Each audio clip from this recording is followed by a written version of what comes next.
Guten Morgen miteinander.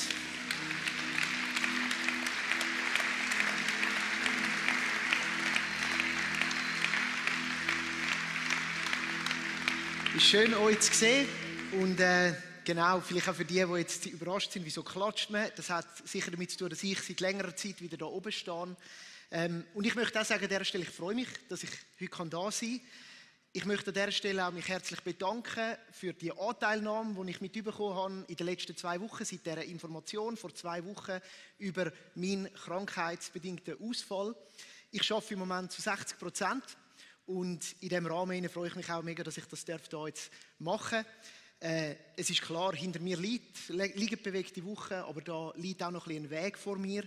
Und vielleicht auch darum, ich kann nicht auf alles reagieren, was ich auch an Genesungswünsche bekomme, und ich hoffe, dass ihr das auch versteht, und danke euch aber vielmals fürs Mittragen. Und jetzt freue ich mich sehr, dass ich euch heute mitnehmen darf in den 3. Teil von dieser Predigt-Serie über wahrscheinlich die berühmtesten Verse aus der Bibel, zumindest im Volksmund.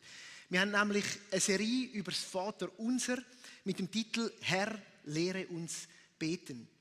Die Jünger von Jesus haben ihn das gefragt und er hat ihnen geantwortet mit dem berühmten Gebet, das Vaterunser, wo für viele von uns aber auch so etwas fast Gedichthaftes sehr runtergeliert hat, und wir tauchen miteinander in das Gebet ein. Und ganz zum Anfang von dieser Serie hat uns der Reto Lussi mitgenommen in einen ganz wichtigen Aspekt von dem. Nämlich, das Gebet fängt an mit dem Wort Vaterunser. Vater ist für uns im Dialekt ein bisschen ungebräuchlich. Die wenigsten von uns sagen «Hallo Vater», sondern wir sagen vielleicht viel mehr «Hey Papi» oder «Papa» oder «Daddy». Und das Wort, das hinter dem Vater steht, ist das Wort «Abba». Und es geht da in dem Gebet um ein Miteinander, eine Beziehungspflege mit dem Vater im Himmel, einem Papi im Himmel. Und das ist eine ganz wichtige Grundlage auch für den heutigen Sonntag. Und die hat mich erinnert an eine kleine Anekdote aus meinem ganz aktuellen Alltag. Und ich möchte darum auch wieder an diesen Tisch Platz nehmen, aber ich habe den leicht veränderten Tisch, weil bei mir sitzt, in meinem Fall, wenn ich der Vater bin, sitzt mein Sohn nicht vis-à-vis von mir, sondern nebendran, dass ich da noch so ein bisschen Zugriff habe, oder? Weil sonst könnte es ein bisschen gefährlich werden. Und wir haben in den letzten Wochen oder Monaten schon, kann man sagen, so ein Ritual miteinander entwickelt. Am Papi-Tag, am Montag, gehen wir nämlich zusammen in Coop und wir haben dort beim Einkaufen gemerkt, dass es ein Restaurant nebendran gibt, und dort gibt es etwas Grossartiges, nämlich den sogenannten Zmorgen-Deal. 6,25 Franken für 2 Brötchen, ein Bütterli, ein Gomfi und ein heißes Getränk. Und das ist eine super Kombination, weil er kommt Gomfi und Butter und Brot über, ich auch ein Brötchen und natürlich einen Kaffee. Und dann haben wir dort eine gute Zeit miteinander. Und das ist so ein Ritual geworden.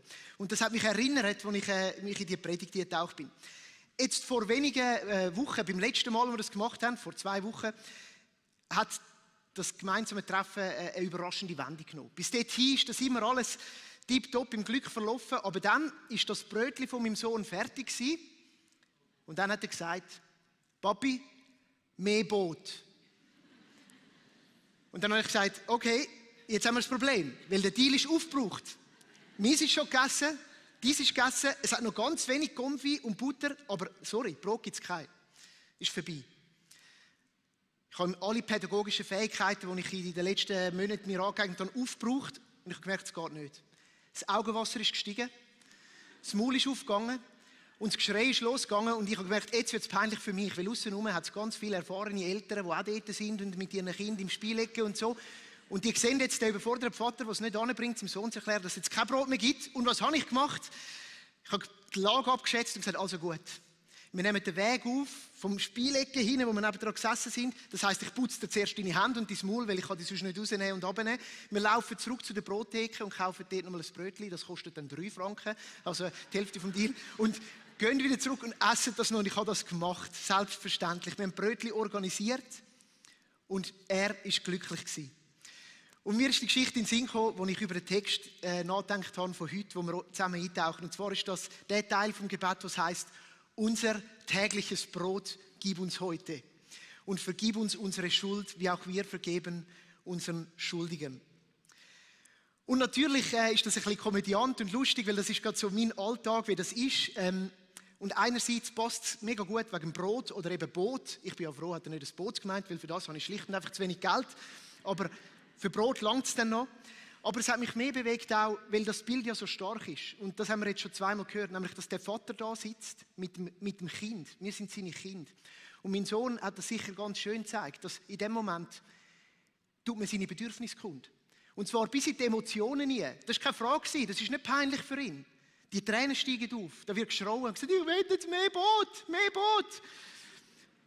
Und irgendwie hat es mich bewegt und denke, genau das ist das Setup. Und das ist so eine wichtige Grundlage von dem, was wir heute eintauchen werden, dass das Setup ist. Es ist eine Beziehung zwischen Vater und Sohn, zwischen Eltern und Kind. Dort, wo man sich anvertraut, wo man alles gibt. Jetzt, jedes Bild hat seine Grenzen, so auch das. Weil es gibt eine zweite Grundlage. Einerseits geht es um die Vater-Kind-Beziehung, aber die andere, die hat uns der Matt mitgenommen. Und das ist die Grundlage, dass nämlich das Gebet wunderschön strukturiert ist.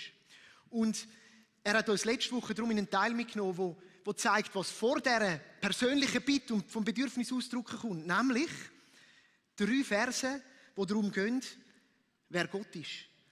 Und das hat mein Sohn noch nicht ganz begriffen, weil das ist nicht vorher. Er hat nicht gesagt, Papi, dein Name werde geheiligt und dein Wille geschehe und dein Reich komme oder umgekehrt, sondern einfach gesagt, Papi, mehr Boot. Und das ist aber auch ganz wichtig. Und ich glaube, dass das ganz bewusst so angeordnet ist, dass zuerst die Ausrichtung auf Gott kommt und der Matt hat uns mitgenommen und dort hört dann vielleicht eben auch das Bild auf. Aber die Einordnung ist wichtig. Wir landen dann bei diesem Bedürfnis von der eigenen Bedürftigkeit, nachdem man sich in dem Gebet ausgerichtet hat auf Gott. Und ich glaube, das ist auch der Unterschied von dem Gebet zum typischen schweizerischen Mittelstandsgebet. Und wenn du dich dann fragst, ja, ich bin ja vielleicht nicht Mittelstand, vielleicht bist du drüber, aber die Chance ist groß, dass du drin bist. Weil in der Schweiz sind tatsächlich irgendwie 58% im Mittelstand, also eine grosse Menge. Und das schweizerische Mittelstandsgebet, das erlebe ich auch oft in meinem Alltag, das geht so.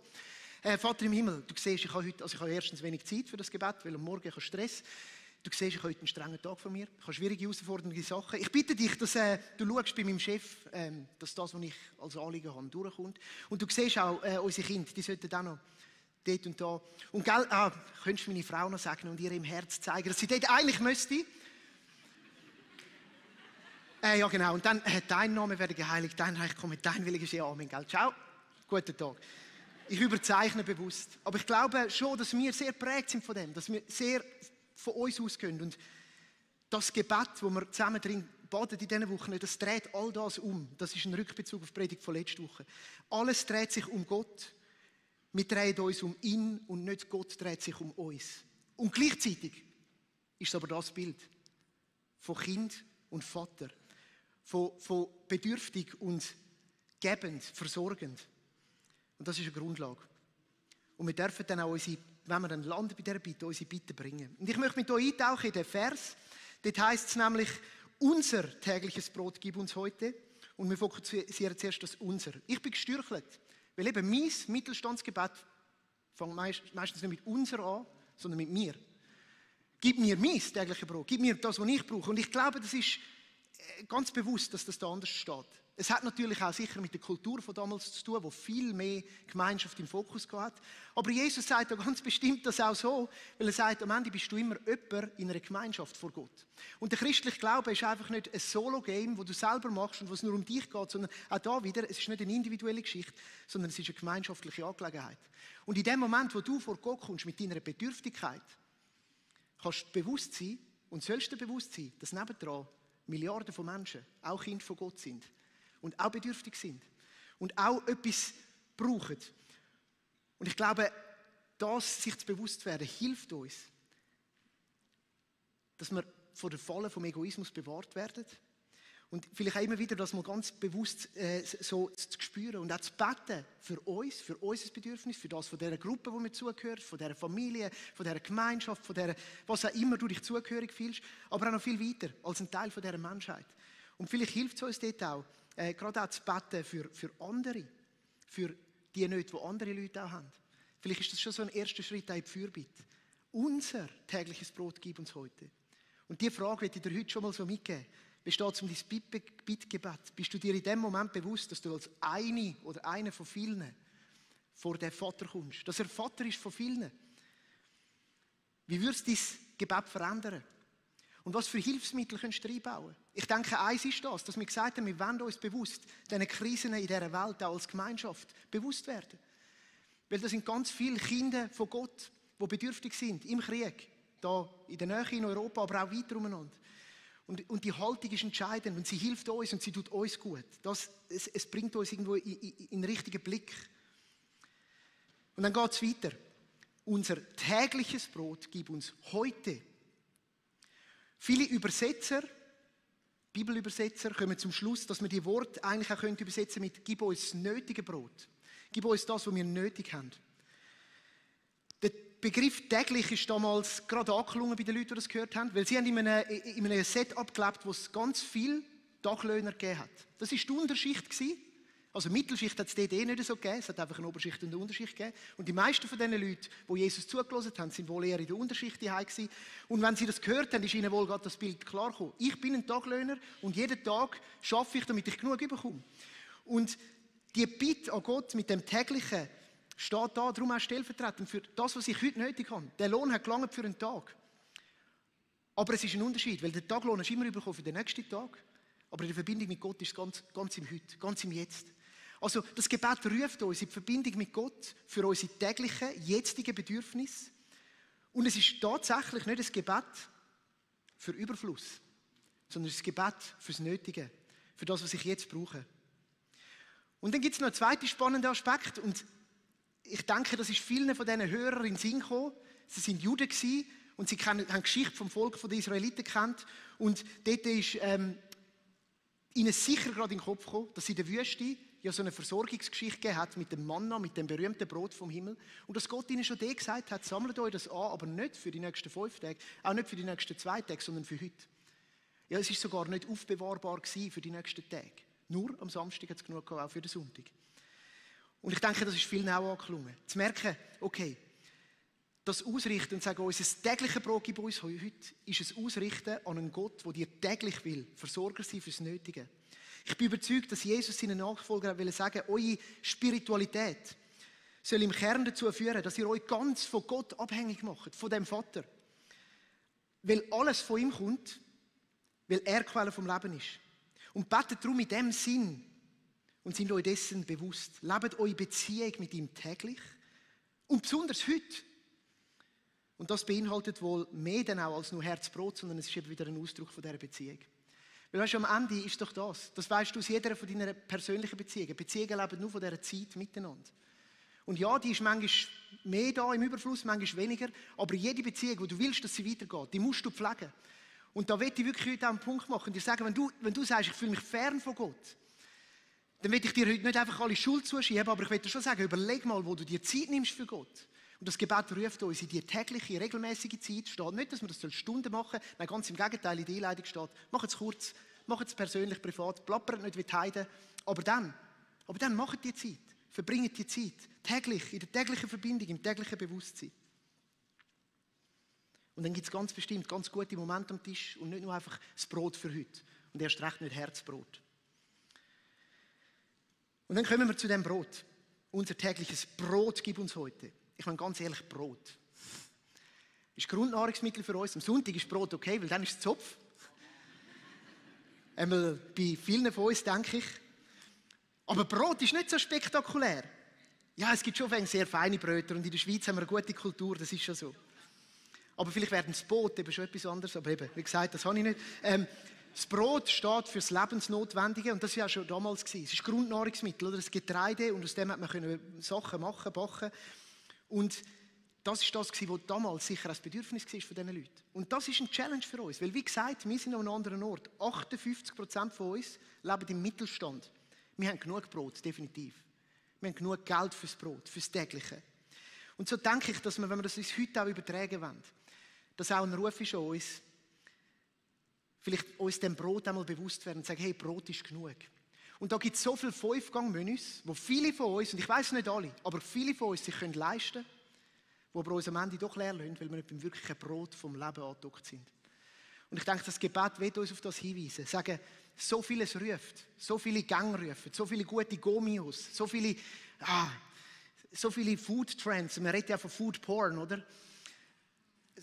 Wo man sich jetzt sieht. Aber Jesus ruft uns, das Brot gibt es vom Vater. Das wahre Brot fürs Leben, die wahre Nahrung, das wahre Grundnahrungsmittel. Und da landen wir dann auch bei dieser geistlichen Deutung von dem Brot. Und Jesus hat selber von sich gesagt, ich bin das Brot des Lebens. Wer zu mir kommt, wird nie mehr hungrig sein. Und wer an mich glaubt, wird nie mehr Durst haben. Und das ist eine unglaublich schöne Deutung, auch eine geistliche Deutung von dem Text. Das Brot vom Leben findest du nicht in dem, was du dir kaufen kannst, sondern bei Gott. Und er ist genug und er nährt dich. Und er hat genug und er gibt dir das Nötige.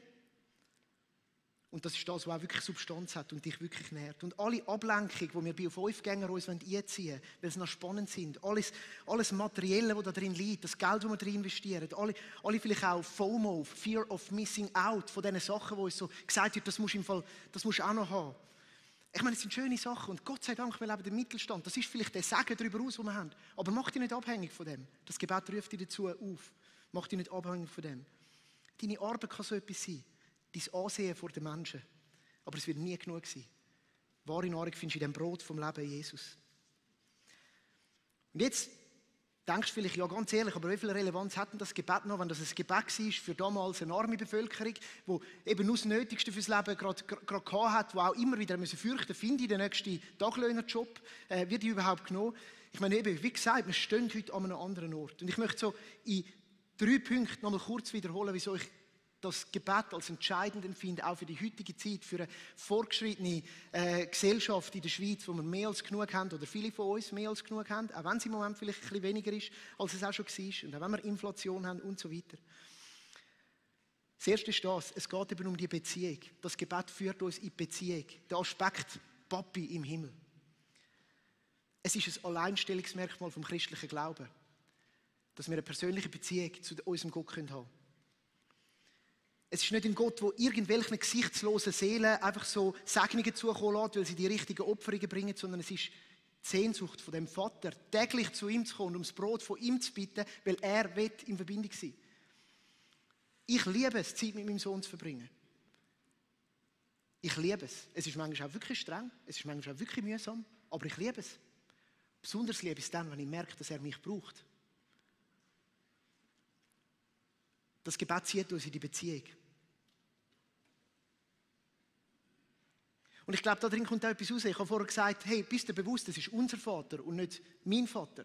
Und ich glaube, in unserem Glauben ist so oft sowohl als auch, oder? Und die Spannungen müssen wir aushalten. Also, ja, es ist mir wichtig, heute zu sagen, es ist unser Vater und nicht einfach mein Vater. Also, den Egoismusaspekt mal zu sehen und zu sagen, also, das will ich ein bisschen ausblenden. Und gleichzeitig ist es eben der Vater. Und der will dir geben. Es ist wie beides. Das Zweite, was ich denke, ist entscheidend wichtig, oder was rauskommt aus dem Gebet ist, es drückt aus, es positioniert uns richtig und es drückt unsere Bedürftigkeit aus. Weil nicht ich bin Quelle vom Leben. Und das ist das Grundstatement, wenn du Nachfolgerin und Nachfolger von Jesus bist, ich kann es nicht selber. Ich brauche dich, Gott. Gott, du bist Quelle vom Leben. Ich bin verletzlich, bedürftig und nicht vollkommen, aber du kannst mir geben. Und dort, wo wir uns von dem abwenden, dort stehen wir auf eigenen Beinen und gehen unsere eigenen Wege und laufen nicht mehr in dieser Nachfolge. Und so hilft uns das Gebet, uns immer wieder dieser Bedürftigkeit bewusst zu werden und uns in die gesunde Beziehung jetzt geben, dort, wo wir alles finden. Und das Dritte, und das gefällt mir auch mega, ja, wieso braucht Gott, dass wir bitten? Er weiß ja alles. Weil der christliche Glaube ein Glauben ist von der Selbstverantwortung und von der Verantwortungsübernahme. Vom Anfang an von der Geschichte von Gott und dem Menschen hat dem Menschen extrem viel Verantwortung übertragen. Und er will nicht Marionetten, sondern will Menschen, die Verantwortung für ihr Leben übernehmen. Und das ist herausfordernd und das ist streng, aber das ist auch etwas Wunderschönes. Und das Gebet führt uns in die Verantwortung für uns selber, indem wir mit unseren Bitten zum Vater gehen. Dass wir ihn bitten ums tägliche Brot, ums Nötige, um das, was für uns und für die Menschen um uns herum notwendig ist. Nicht nur um uns geht es, aber ums Breitere, habe ich schon mal gesagt. Aber es ist Verantwortung, ist auch bei uns. In dieser Beziehung drin zu sein, in die zu investieren, in die hineinzugehen. Jetzt ein kurzer Hinweis an Technik. Ich habe hier unten einen mega schönen Login-Code, aber ich sehe nicht, wie lange ich noch Zeit habe. Darum sage ich mir entschuldigt, wenn ich eine Stunde lang... Noch 11 Minuten. Gut. Ich hoffe, wir mögen noch. Unser Vater im Himmel, gib uns unser tägliches Brot. Und jetzt der zweite Teil. Und das war die Challenge für heute. Ich habe 2 Teile. Der zweite hat etwas gemeinsam mit dem ersten. Er geht auch um uns. Aber sonst hat er einen recht anderen Aspekt. Vergib uns unsere Schuld, wie auch wir denen vergeben, die an uns schuldig werden. Und ich glaube dir, ich sehe schon einen Zusammenhang. Es geht nämlich jetzt wahrlich auch um Versorgung, aber um die geistliche. Und wenn du bis jetzt hast können sagen, ja, schau, ich bin halt der Beglückte oder die Beglückte, wir stehen im Mittelstand und oben raus und eigentlich hast du für mein Tägliche, da habe ich schon gesorgt, oder Vater Staat hat gesorgt oder meine Karriere oder was auch immer, dann kommen wir jetzt an einen Ort, wo ich glaube, jeder von uns kennt das, nämlich innere Nöte, innere Abgründe, innere Versorgung haben wir alle nötig. Und wir kennen das. Du kannst noch so erfolgreich sein im Leben, aber irgendwo gibt es Löcher, gibt es Sachen, gibt es Schatten, gibt es Tiefs. Und ich glaube, dieser Teil weist uns auf das hin. Es geht um unsere menschliche Unvollkommenheit und Fehlerhaftigkeit. Vergib uns unsere Schuld. Wir alle brauchen Vergebung. Wieso? Vergebung ist nicht etwas, das wir uns selber geben können. Das kannst du dir eben nicht kaufen, auch nicht mit deiner Karriere, auch nicht mit deinem Erfolg, auch nicht mit dem, was du sonst alles hast, nicht mit guten Beziehungen. Es geht da drin auch nicht irgendwie, dass du ein Regelbuch einhalten und dort bist du vielleicht am einen Ort ein bisschen drüber treten, sondern es geht viel tiefer, grundlegend darum, dass wir als Menschen unsere Bestimmung, die Gott über uns gehabt hat oder hat, nicht immer erfüllen. Und ich möchte einen Hinweis machen auf die Predigtserie 1 von dem Jahr «Entfesselt Leben», Teil 1. Dort habe ich intensiv über Vergebung und über die Sündhaftigkeit vom Menschen geredet. Und ich kann da jetzt nicht auf das alles eingehen. Du darfst es aber gerne nachhören, wenn du möchtest. Aber ich möchte das da nochmal sagen. Es geht da drin um die Sünde. Und Sünde ist Zielverfehlung. Und Zielverfehlung ist eigentlich, dass wir als Menschen immer wieder unsere Bestimmung verfehlen. Nämlich das Gegenüber Gottes zu sein, ihn zu repräsentieren auf dieser Welt, nach seinem Sinn zu handeln auf dieser Welt, Frieden auszustrahlen, Liebe zu verkünden, im Frieden mit Menschen vorwärts zu gehen. Das ist so das Grundlegende. Wie drückt sich die Verfehlung von dieser Bestimmung genau aus? Ich denke in Hochmut. Das ist der Name, mehr mein Name werde geheiligt, als dein Name werde geheiligt. Ich denke in falsche Prioritäten und Lebensmittelpunkte, über das haben wir jetzt gerade auch schon geredet. Das ist dann mehr mein Reich komme statt dein Reich komme. Und dann denke ich auch ganz stark beim Egoismus, haben wir auch schon erwähnt, in falsche Sicherheiten, wo wir haben, vielleicht mehr mein Wille geschehe als dein Wille geschehe. Und das wirkt sich immer aus auf unsere Beziehung mit Gott, weil wir machen uns unabhängig von ihm, wie das schon ganz am Anfang von der Bibel geschehen ist. Und es wirkt sich auch aus auf die Beziehung mit den Mitmenschen, weil sie werden oft in Mitleidenschaft gezogen von dem. Und für das brauchen wir Vergebung. Der Mensch ist ein vergebungsbedürftiges Wesen. Und das Gebet anerkennt das. Und das Gebet fordert uns darum massiv raus, nämlich immer wieder zu sagen, Gott, ich brauche Vergebung. Und das ist so ja auch etwas, was man täglich machen kann, wie das tägliche Brot empfangen, auch täglich die Vergebung empfangen. Und da drinnen liegt unglaubliche Kraft. Weil dann, wenn wir um Vergebung bitten, ist das nicht nur ein Bitt, sondern es ist auch das Bekenntnis. Ich schaffe es nicht allein. Es ist das Bekenntnis, ich kann es nicht. Und das kostet uns etwas. Es kostet uns unseren Stolz. Es kostet uns loszulassen und zu sagen, ich kann es nicht selber. Es kostet uns Schwäche einzugestehen und unsere Unvollkommenheit einzugestehen. Stolz macht abhängig, kalt und hart. Unabhängig, kalt und hart. Bekenntnis macht abhängig, verletzlich, aber auch weich und fähig für die Beziehung mit Gott und den Menschen. Und ich möchte dich heute fragen, wo bist du heute gefordert, zu bekennen und Stolz abzulegen? Und als einen kleinen praktischen Einschub, den ich in meinem Leben kultiviere, seit 2 Jahren, und der mir sehr gut tut, möchte ich euch, das habe ich auch schon mal gesagt, aber gute Sachen muss man wiederholen, etwas vorstellen, was mir hilft in dem. Ich habe angefangen, vor einer Weile, wie gesagt, regelmäßig am Abend ein Gebet zu beten. Und das ist abgeleitet vom Ignatius, und das ist der Begründer vom Jesuitenorden. Und die haben so Tagzeiten gebetet und am Abend beten sie Examen. Examen steht für die von früher von der Schule wissen das noch, die Prüfung. Man prüft sich vor Gott. Und ich habe das umgeschrieben aufs Deutsch. Ich habe so ein Modell aus einem englischen Text übernommen. Und das hilft mir am Abend in 10 Minuten vor meinem Bett gehen, vor Gott zu kommen. Und es ist eine der kostbarsten Zeiten und es ist der Moment, wo ich auch will prüfen, wo bin ich bedürftig für Vergebung. Und ich habe so 4 Punkte, ich nenne sie die 4B. Und das Ganze ist ganz einfach. Es ist ein vor Gott kommen und mit ihm zusammen, im Wissen, dass er der liebende Vater ist, den Tag zu betrachten, zu reflektieren und einfach mal durchzugehen. Zu sagen, was ist gut gewesen? Was ist alles geschehen? Und dann fürs Gute gerade zu jubeln. Bejubeln habe ich es genannt. Das heisst, Danke zu sagen. Hey, danke, dass ich das so erleben konnte. Und in dem ist dann schon Worship, oder? Es ist Danke Gott, dass du das geschenkt hast. Danke für den kostbaren Moment mit meinem Sohn, mit meiner Frau. Danke für das gelungene Meeting. Danke fürs Leben. Und dann gibt es leider auch jeden Tag etwas, was ich bereue. Sachen, wo ich merke, das hätte ich lieber anders gemacht. Da war meine Zunge zu schnell. Da habe ich mich verfehlt. Und dann ist es mega kostbar, das Gott anzugeben. Es lohnt sich einmal noch zu überlegen, ob das am nächsten Tag noch Erfolg hat, dass man vielleicht noch irgendwie eine Aktion daraus macht, aber mal in erster Linie das Gott anzugeben und zu sagen, ich habe verfehlt, ich bereue, es tut mir leid. Und dann befreit weiterzugehen, das kommt dann automatisch, weil es tut mega gut, wenn du das machen kannst. Und mein persönliches Erleben ist, dass mein Herz in dem entspannt. Es kommt irgendwie das Gefühl von der Echtheit und von der Wahrheit in mich hin. Es ist Frieden für die Nacht. Ich schlafe besser nach dem. Es ist Verbundenheit mit Gott und es ist Freiheit für die Zukunft. Und ich finde das mega hilfreich und ich mache das, also das ist nichts Krasses. Ich mache es oft im Bett beim Liegen. Und manchmal stößt es dann schon so halb weg. Ich glaube, das ist auch ganz gut, weil wenn der Frieden von Gott einkehrt, dann kannst du gut schlafen. Aber es ist mega kostbar. Einfach so als vielleicht etwas zum auch daran festheben. Vergib uns unsere Schuld. Wir brauchen die Vergebung. Und dann koppelt an das, wie auch wir vergeben unseren Schuldigen. Wir sollen vergeben. Und das ist nicht eigentlich ein Bitte, sondern es ist ein Statement. Wie auch wir vergeben unseren Schuldigen. Das Gebet modelliert unser Statement, ich gehe in die Haltung von der Vergebung.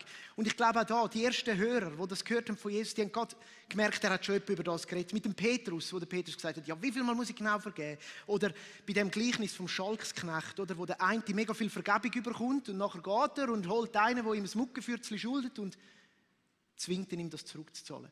Und was das Muster ist drin ist, Gott sagt, wenn du Vergebung empfängst, bist du auch beauftragt dazu, dir weiterzugeben. Das ist ein Command.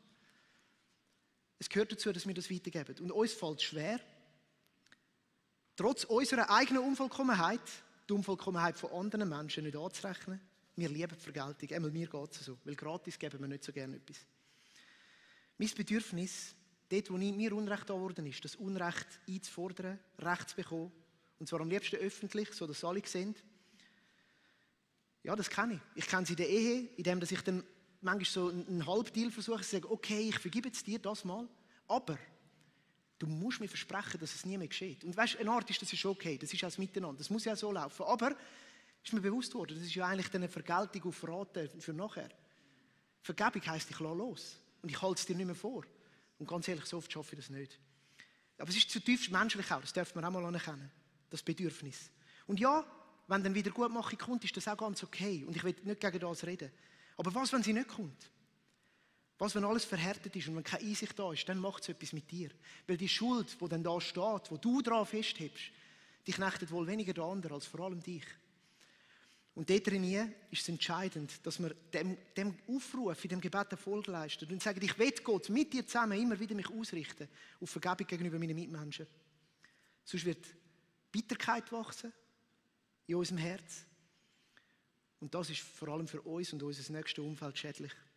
Und ich habe eine mega schöne Definition von Vergebung gefunden, oder mega schöne. Nein, eigentlich schön ist sie nicht, sie ist brutal herausfordernd, aber ich finde, sie ist sehr umfassend. Der Dr. Gary Breshears, der schreibt Folgendes. Er definiert Vergebung so: Die Handlung, diejenige Person, die gegen mich gesündigt hat, also mir etwas Unrecht zu tun hat, aus meinem persönlichen Recht auf Eintreibung der Schuld und Vergeltung zu entlassen. Okay, das ist mal noch klar. Das wäre das, was wir machen müssten. Aber wie machst du es? Anstatt ihr den Schmerz, den sie mir zugefügt hat, zurückzugeben. Hey, kennst du es? Weißt du, gern würde ich es. Nehme ich den Schmerz mit Gottes Hilfe in mich auf. Jetzt ist es übersetzt, das Zitat ist ein bisschen schwierig. Ich würde noch mehr sagen, gehe ich mit dem Schmerz mit Gottes Hilfe um. Hey, und jetzt wird es hart, gell? Das ist eben Vergebung. Und das ist das, was Jesus modelliert hat. Ich meine, er hat den Schmerz auf sich genommen. Aber das kannst du nicht allein und mach es nicht allein, weil es wird zu Bitterkeit führen. Du musst es mit deinem Vater im Himmel machen. Er ist der Ort, wo dir das zusprechen kann, was dir der Mensch vielleicht nicht gibt. Das, was er dir nicht zurückzahlt, das, was er dir schuldet. Der richtige Ort ist beim guten Vater im Himmel. Den Schmerz mit Gottes Hilfe in mich aufnehmen. Mit dem Schmerz umgehen. Hey, und das ist auch nicht etwas, was du einfach einmal Vater unser beten, dann ist es geschehen. Das ist wohl oft prozesshaft. Und wenn du heute spürst, das klingt an, möchte ich dir auch Mut machen, zu überlegen, wo brauchst du Hilfe da drin? Begleitung, vielleicht auch seelsorgerlich. Aber es wird dich befreien. Weil bei Gott, beim Vater, darfst du deine Emotionen zeigen. Du kannst ihm sagen, wo du dich betrogen fühlst, was dich hässlich macht, wo du dich beraubt fühlst. Du kommst auch Trost über das Geraubte und Verlorene. Deine Wunden werden bei ihm gepflegt. Gott anerkennt deine Rechte. Was für ein Zuspruch. Dein Vater im Himmel anerkennt deine Rechte. Möglicherweise sagt er aber nicht, dass die öffentlich gemacht werden. Möglicherweise auch schon. Das gibt auch unterschiedliche Wege. Aber bei ihm ist es mal gut platziert.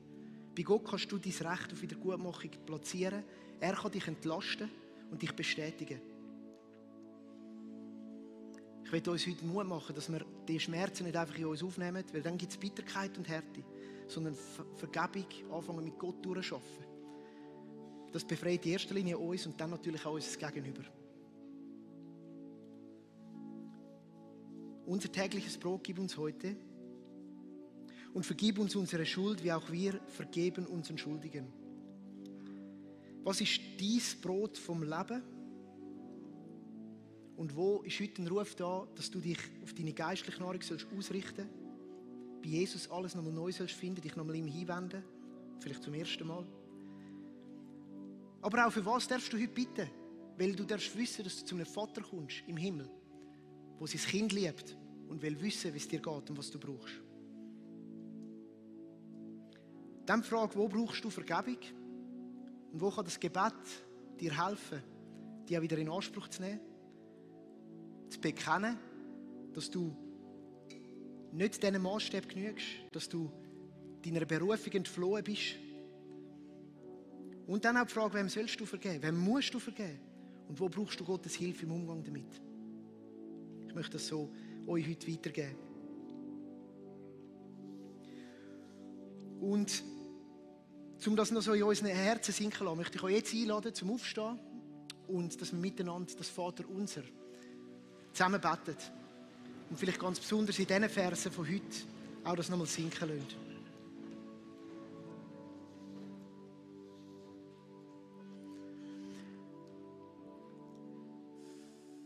Unser Vater im Himmel, geheiligt werde dein Name, dein Reich komme, dein Wille geschehe, wie im Himmel, so auf Erden.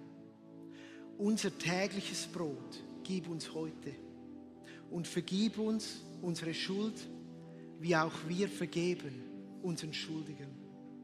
Und führe uns nicht in Versuchung, sondern erlöse uns von dem Bösen. Denn dein ist das Reich und die Kraft und die Herrlichkeit in Ewigkeit. Amen.